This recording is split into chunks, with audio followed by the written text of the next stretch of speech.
How? How can you justifiably put a man in jail for being addicted to heroin?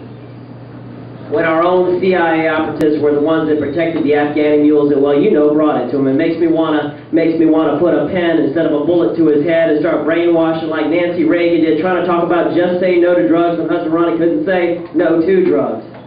In Nicaragua, for the Contras, for right-wing paramilitary groups in Guatemala, Venezuela, and Colombia, as our own CIA, otherwise known as the Cocaine Import Agency.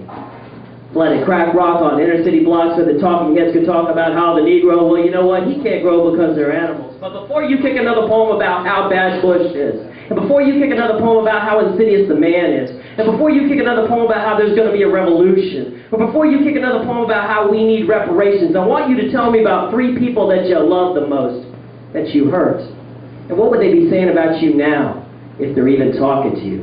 And before you kick another poem about how your parents abused you, and before you kick another poem about how the men that fucked you the best were also the same ones that used you, and before you kick another poem about how there's this global conspiracy to objectify women, or about how racism, sexism, and homophobia is a sin, I want you to tell me about the worst mistakes that you've made in your life. I mean the ones that you wish you could take back, but you know what?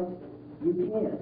And now I want you to imagine they're on the front page of every major newspaper, and they're on the listservs of all of your enemies, that are describing them in intimate detail daily, delivered only to the mailboxes of those that you respect to read as you run for political office for the next 9 months of your life. Because Pol Pot wasn't shot because we let him live. Just like Mobutu, Sekou, and a lot of other despots because they learned to give. To the multi-conglomerates what they wanted so the Pentagon could sell them what they needed to keep their people in their pockets.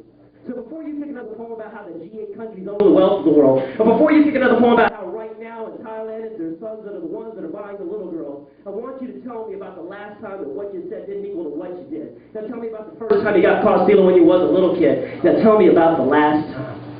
Because we learned that white-collar crime, well, they don't do the time. As they lie to their secretaries and all the businessmen about how they're going to believe the lies, about how that stock goes through the fucking roof as they robbed them blind, as we all got better off a neocolonialist battery, and you sit there and judge because you're the only one that has supposedly never used anyone. So before you come to the slam word at Chase Shirt, you can't even quote the man. Or before you kick another poem about the state of the world, I want you to look inside and be just as critical. Be just as critical. Live what you put on paper, because the personal, well, that's what's political. So this poem is called She's Slipping Away.